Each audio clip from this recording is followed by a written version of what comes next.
my students at the Riverside Correctional Facility and the Philadelphia Industrial Correctional Center for Men.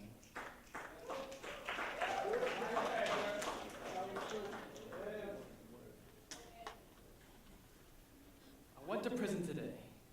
Don't worry, got out before night, but not before it felt dark. I went because all my biggest fans are behind bars. Young bloods with a talent for transcribing poems from bottom bunk beds to witness stands. They know heartbreak without ever feeling first love. The silence of a mother's tears behind glass that makes them think, remember when? Things were as simple as getting up at 8 a.m. Kids they were, the color of freshly paved backboards. But this world too quickly beat lessons into their skin. Tattoos, iller than Van Gogh, with more pain in the brushstrokes. These children hold on the Glocks for foster care because the hands of pops are absent and hairy exit wounds, large enough for the sunlight to dance ink from their skin to the graffiti across row homes like coloring books they could never afford. Bodies too sloppy to stay in between chalk outlines so they bleed into the sidewalk and give food for weeds. What are dreams? My students tell me in 10 years they plan to be tombstones.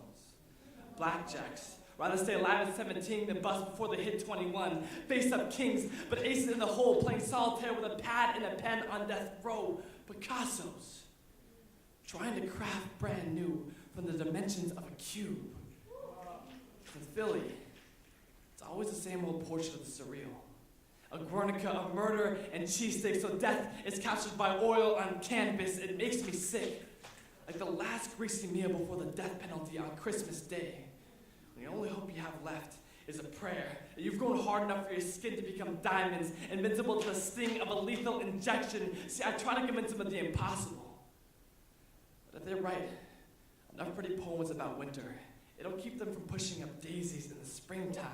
That they spit with enough emotion, the bullets will cry themselves to the ground, drowning in regret, for they don't know how mothers of sons feel.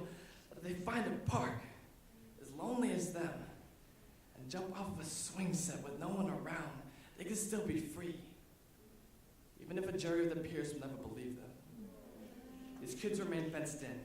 Hear the taunting song of an ice cream truck passing by the prison yard, like the most innocent kind of joy, driving away from them. I'll be there to catch that cool on weekends. Smuggle in sparklers and auto pops, the reluctant fugitive I am, always arriving a mistake too late and leaving too early. Forgive me if every now and then I crack a smile when I see my students missing.